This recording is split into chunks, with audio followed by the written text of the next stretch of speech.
What is Polymarket? Well, it isn't a betting platform, but it kind of is. Polymarket essentially aims to be the source of truth where they can predict these future events. And that is done in a financial way in the open market. We have the regular user, you, me, who makes up the majority of the markets. And then we have the insiders. They have inside information on the certain market. And these could be someone involved in a company like OpenAI and betting on when their next product would release. Or this could be someone in a government betting on these events. And lately we have different AI agents and trading bots on Polymarket, which yes, I'll be making a video on because if you can crack it, it's a pretty good strategy. And subscribe. AI or trading bots or algorithms basically make any market very efficient. Now that you know why Polymarket exists in the first place, let's dive a little deeper on how this actually works because most beginners avoid this step and end up losing money, making the silliest of mistakes. And this includes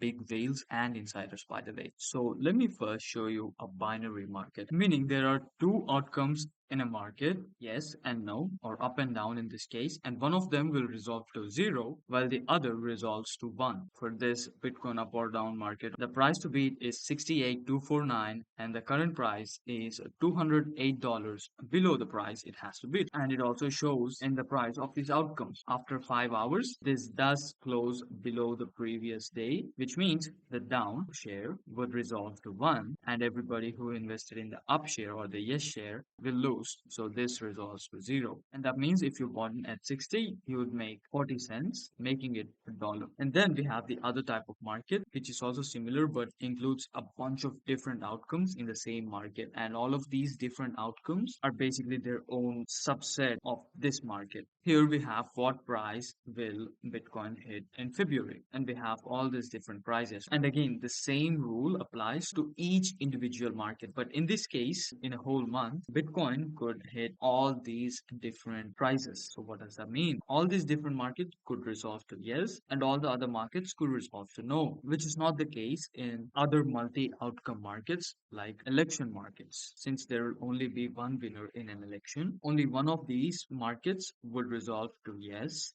and all the others will resolve to no. Let's look at order book, which works in a similar way to traditional market. You have the bid and ask for the up trade or the down trade or the yes and no trade. Let me show you another market. See, this is the same thing, but it has yes and no instead of up and down. So it's all binary. Whenever you are buying any of these markets, make sure you read the rules of that market and that you clearly understand because these define how they are going to resolve the outcome of the market. Many of the times, just the title itself doesn't give enough detail. Click the first link in the description of this video to get started on Polymarket.